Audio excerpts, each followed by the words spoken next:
Welcome to the Real News Network. I'm Jessica Devereaux in Baltimore. Here's a bit of news that you might not have heard about. New limits on the rights to recall elected officials passed in the Wisconsin Assembly last week. That holds even greater significance in Wisconsin because, as you probably remember, the governor, Scott Walker, was entangled in a heated recall effort against him last year. Now joining us to discuss this is Brendan Fisher. He's general counsel with the Center for Media and Democracy. Thanks for being with us, Brendan. Thanks for having me. So, Brendan, last week, the Wisconsin Assembly passed a proposed constitutional amendment that would limit the recall power of its citizens. Can you just give us the specifics of the amendment? Sure. So currently, Wisconsin's constitution allows for the recall of any elected official for any reason that the voters see fit. This amendment would change that and limit this recall right to only to allow a recall in the case where an elected official is convicted of a felony or an ethics violation. So that would really seriously limit this right to recall that we've had in the Constitution for decades, actually since the Progressive era.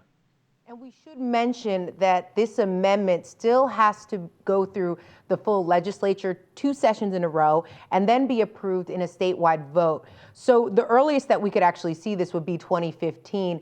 Who actually introduced this amendment, and essentially who's behind this proposed change? Sure. So it passed on a party line vote. All Republicans voted for it. All Democrats voted against it, and it was motivated by the recall efforts over the past few years. As you alluded to in your introduction, when Governor Walker was elected in 2010, he ran on a platform of jobs and job creation, and all of a sudden, he introduced radical changes to the state's collective bargaining rights, which had been a part of the state for decades, as well as a lot of really other very extreme changes to state laws and policy that he never mentioned during the campaign. So a lot of voters felt betrayed, and they initiated a recall against him, and as well as a recall against several senators. And at the time, they ran against the recall. They ran against the idea of the recall with this idea that the recall is not about accountability. It's supposed to be limited to cases of where somebody's committed of a felony or an ethics violation.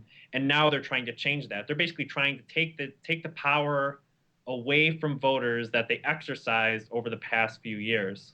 What do you think is really at stake here if recalls are more limited? Does this subvert democracy in any way?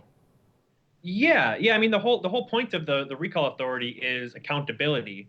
That if you're not doing what the voters elected you to do, that they have some sort of authority to recall you, to hold you to account. When you take that power away, then you give much more power to elected officials to run rampant. It's also interesting. Not only did the Assembly pass this proposed constitutional amendment, they also passed a statutory change to limit recalls for county and municipal officials and school board members. In the same way, you can no longer recall a county board member for any reason. It can only be limited to conviction of a felony or for some sort of ethical violation. And if that rule had been in place back in 2002, Scott Walker's political career may never have advanced. It was in 2002 that the Milwaukee County executive at the time, Tom Ament, was embroiled in a pension scandal. It was not a felony. He was not convicted of any sort of ethical violation. But Walker and many others called for his recall, and they began collecting petitions for his recall. The county executive stepped down. Scott Walker was elected county executive, and that really accelerated his political career, and eventually elevated him to the governor's mansion. Oh, the irony. Thank you so much for joining us, Brendan Fisher. All right, thanks for having me. And thank you for joining us on the Real News Network.